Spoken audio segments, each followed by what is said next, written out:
Hi, I'm Hans Wilhelm, and in this video, in the Life Explained series, I would like to explore with you the reasons why human beings are killing other human beings. I won't talk so much about the individual killing, but more about the organized and collective violence like war and genocide. And I will do this from the spiritual perspective, because we are spiritual beings, and when we look at a problem like war, for instance, from the spiritual side, it all looks a little bit different. Come, let's take a look. Right now, we have over 7 billion human beings living on this earth. Each one is unique and different. But they all have one thing in common. They all are souls who have incarnated for a very short time into human bodies. And their true essence, as well as their source and their home, is divine love. And love is always oneness. The all that is. This love is unconditional, unlimited, and all-inclusive. We are all totally linked to this love with each other. No one is separate, even if it appears that way here on earth while we have our individual bodies. Our emotional default setting is love, which means that all humans are at their core good, loving, caring, and want to help and cooperate. It's not just wishful thinking. It is a scientific fact. Humans have a deep-rooted aversion against killing fellow men. And that's the reason why soldiers often are given drugs or pounding music to do their work. We are helpful creatures. Think of instance of the outpouring of love and help at 9/11 or the earthquake in Haiti. That is our typical response to any strangers in need. Because we feel for each other, we are vibrationally linked with each other. We are one.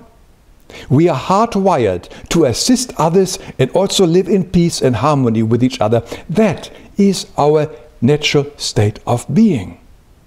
Having said that, so why do people then go to war? Now let's look at it a little closer. For many, life on earth is very hard, and people have forgotten their true home and source from where they came. So they feel alone and separate, and therefore we are naturally drawn to others of similar interests, appearances or genes, beliefs, values, or whatever. And we are enjoying a sense of kinship with people who are similar like us, something we all share and have in common. Such groups can provide comfort and sense of home during our short life here on earth. This is the law of attraction and action. Like attracts like. It can be very nourishing, helpful, and even fun to be part of such a group. But things are a bit different when we look at religious groups or governments. In such groups, sooner or later, leaders will emerge who want to use the group, or better the group energy, for their own personal goals. Now here is this emerging leader. And what does this leader do? What does he tell the group? Give him a big megaphone here. It's always some catchy slogans. Just to flatter our ego. Like for instance, we are the greatest, we are Allah's beloved children, we are the chosen ones, we are the master race, we are the greatest nation ever, and so on and so on. But it can even be a reversal slogan like, we are the persecuted one, we are the disenfranchised one. It's the same type of flattery for our ego, which thrives on being special and more important and deserving than others. These slogans are repeated over and over again, and they make our chest swell, and after a while we start to believe them, believing that we are better than others. These slogans separate us from others, and now we have got the us and the them. This is the basis of tribalism, our tribe versus the others. But the leaders are smart. They give us more than just slogans. They also give us symbols, like a flag, for instance, or a hymn, or a cross, a star, special outfits, rules on haircuts, on clothing, dogmas, rituals, special holidays, baptism, circumcision, tradition, anything to make us special and to bind us to the tribe. And we proudly wear some of these symbols on our neck as jewelry, and on our lapel or as a bumper sticker. We even pledge allegiance to these symbols, although the first commandment clearly says, do not have other gods or idols before God. But this is now the crucial point. This is what it is all about. Energy. We have now given our own personal power and energy away to that leadership, idol or slogan. Now we have given our ability to be in control and in charge outside of ourselves, and thus allow others to dictate us that what we must do and how we must live. Ever wondered why nationalism and patriotism were invented? They are totally contrary to our true nature. Remember the wise words by Albert Einstein: patriotism and nationalism are the infantilism of mankind. He also compared them with a childhood disease of a nation like measles. Nationalism and patriotism are all tribal propaganda for the sole purpose to manipulate and exploit the masses. They have no other purpose. Now the next thing is that the leader tell us that human beings are selfish and evil by nature, which of course, as we have said earlier, is not true.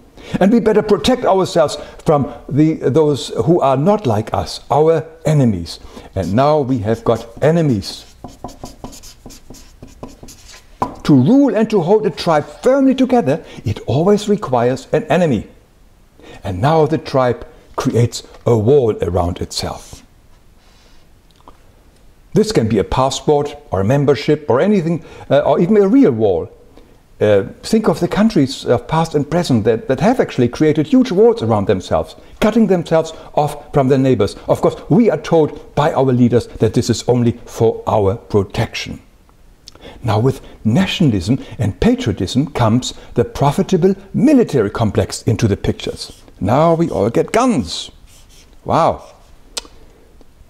And again, which we are told it's only for our protection and defense only. But remember, no people have ever attacked other people unless they were indoctrinated, enticed or brainwashed by their leaders. We are not hardwired to hate or kill other human beings. That we need to be taught. Do you remember the wonderful song from South Pacific by Roger and Hammerstein? Don't worry, I won't sing it to you, but I will read you the lyrics. You've got to be taught to hate and fear. You've got to be taught from year to year. It's got to be drummed in your dear little ear. You've got to be carefully taught. You've got to be taught to be afraid of people whose eyes are oddly made and people whose skin is a different shade. You've got to be carefully taught. You've got to be taught before it's too late, before you are 6 or 7 or 8, to hate all the people your relatives hate. You've got to be carefully taught. Hating is one of the first steps to war. Now let's look what happens when we think our tribe is so special and we separate ourselves from the rest. This is the whole. It is life or love. And remember, love is unconditional, unlimited, and all-inclusive. This is a constant exchange of energy. That's all what life is basically all about. The mystic would say that everything is kept alive by God breathing in and out. But look what happens when we cut a piece off from this whole. This piece no longer receives the energy from the whole. It may even have a wall around itself, make it even more separate.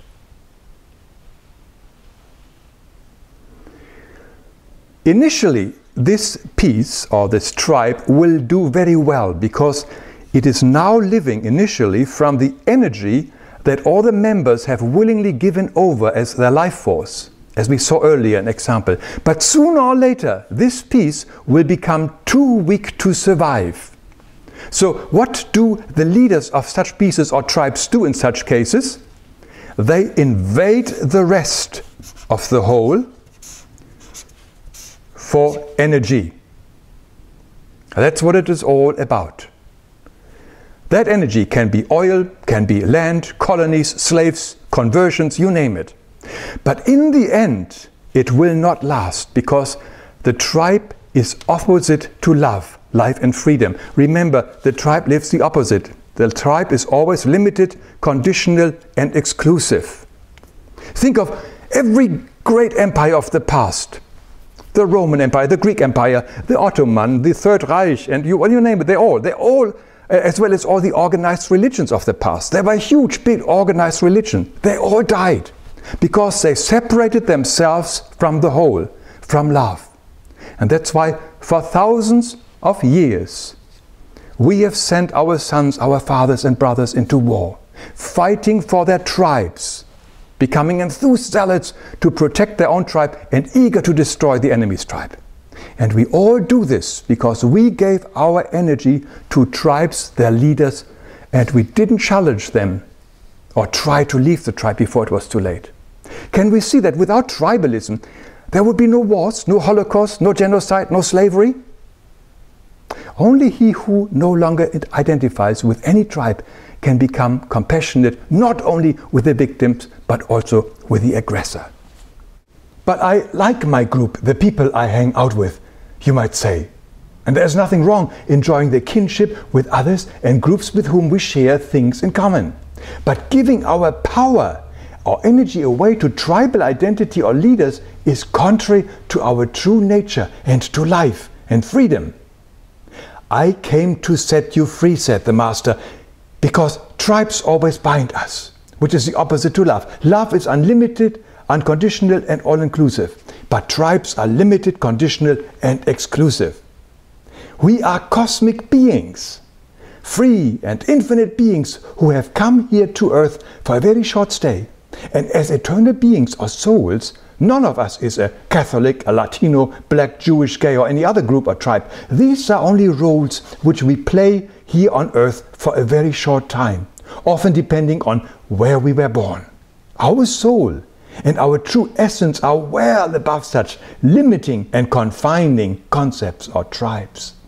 Look at this beautiful earth as it hurls with incredible speed through space. It's a living organism that functions and flourishes only on cooperation, not separation. And as human beings, we are all crew on this magnificent spaceship Earth and are responsible for its well-being as well for each other's well-being. But for as long as any crew members believes that they are part of a better, superior or more devout tribe or class than anybody else, we will continue wars and other forms of organized killings. Yes, we all can live in peace and harmony together. It's possible.